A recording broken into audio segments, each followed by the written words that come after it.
Hello.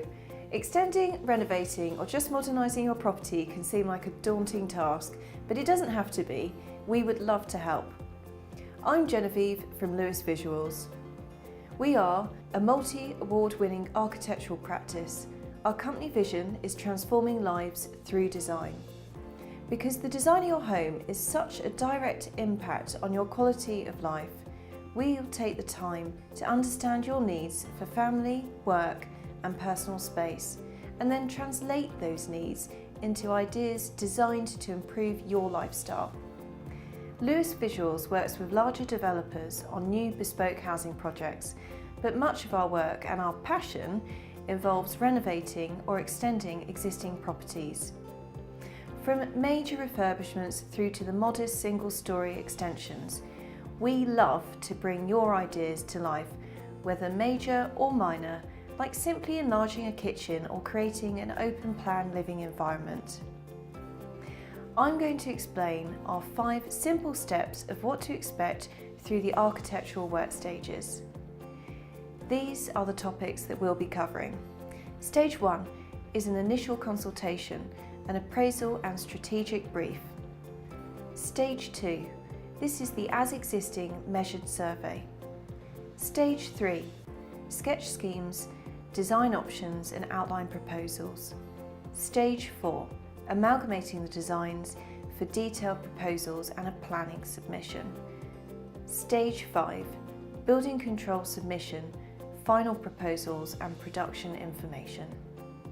Okay, so we're ready for stage 1. The first stage of any project is to establish and define the brief. It's not just what you want to do, it's also about what you're allowed to do. So to begin with, I'd like you to give me an hour of your time so I can roughly outline what you'd like to do. It's a complimentary consultation, and to make the most of it, I need you to do 3 things first. Number 1, list all the rooms that you would like, including the existing rooms. Number 2, please send me a couple of photos of the front and rear of your property. Number 3, dig out any old plans or drawings that you may have. For example, estate agent plans are ideal. With this information, we'll be able to do some sketches for you there and then. Designing. When we're designing, we'll be taking into consideration how your spaces are best positioned for approach, light, orientation and circulation. For instance, the sun rises in the east, so where will you be in the house in the morning? And the same consideration applies at the south at midday and the west in the evening.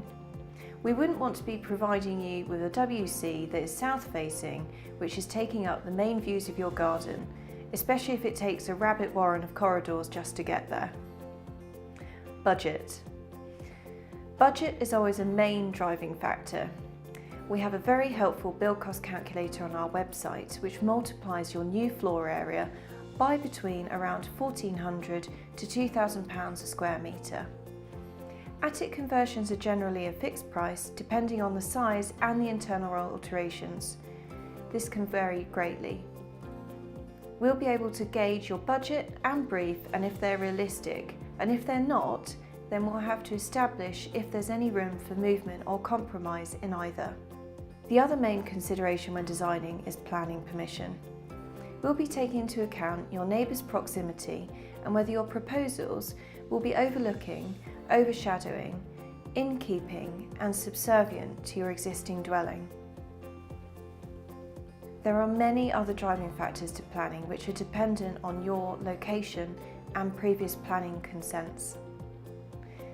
These limit, or may limit, how much you'll be able to increase your house by. Also, do check your deeds to see if you have any covenants that may restrict you. Do not fear though, as in most cases we can usually overcome any obstacles you may have and tailor your brief to suit. In 2012, the government introduced the NPPF. This is the National Planning Policy Framework. This is an easy to read document which leans towards in favour of sustainable development to encourage the economy. Wherever necessary, we would reference this document. Finally, we come to your permitted development rights.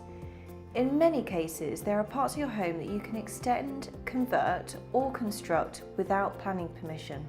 The extent of your allowances are limited to your location, what is classed as original, which is pre-1948, and whether you are attached or detached. Our website link to the planning portal has a really handy mini guide to permitted development, including single-storey, two-storey, attic conversions, porches and outbuildings. At the end of our consultation, we should be able to give you a refined design brief, some sketches, a budget for other consultants' fees and our fees. Okay, so stage 2.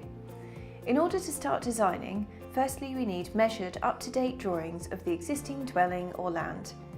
This will take us approximately half a day on site, depending on the size of your house. We'll go around with laser measurers inside and out, so do make sure that access to the roof space is available, as we'll need to calculate your roof pitch. We'll also be taking note of your drains, services, heights, proximity to neighbours, nearby trees and anything that's unusual that may be important to not only the design but planning as well. If you require a survey just to the land and there are a lot of different levels and vegetation, we would request a quotation from a topographical surveyor as well. We'll then be able to create your 3D drawings of your property. Everything is to scale and in PDF format so that you can easily read it. Now, before we move on, let's just tackle one common misconception. The as existing survey is purely a measured survey, which is not the same as a building or a structural survey and cannot be used for mortgage purposes. It does not come dimensioned as it is to scale at 1 to 100, meaning that 1 centimetre on the plan equates to 1 metre of the real building. Anyway, now for the fun bit, stage 3. This is the best bit. Using your brief taken at stage 1 and your existing drawings taken at stage 2, we're now ready to start designing. We usually create 2 design options for you so that you can pick and choose the best parts of each design. We then amalgamate these designs at stage 4. Stage 3 drawings are not finalised designs as we expect you to make changes at stage 4. The 2 initial designs would have been discussed with you beforehand, and generally they fall into categories like budget option versus blowout option, a traditional option versus a modern option, and so on, whichever you decide. We'll always work with you to your brief to provide what you've asked for, and sometimes we're able to show you a little trick or two as to how we can give you what you want, but maybe in a way that may even suit you better.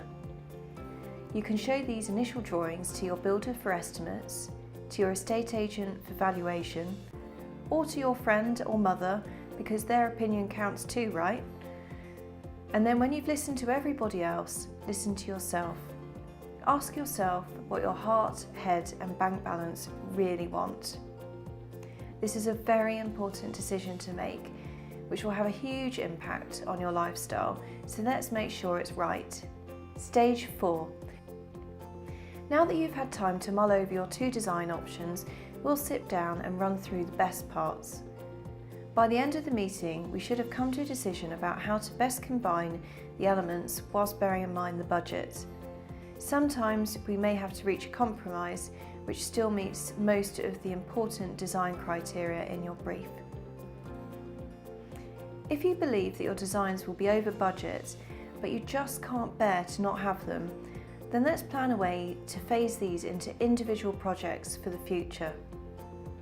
You may also be considering how to phase the build so that you don't have to move out.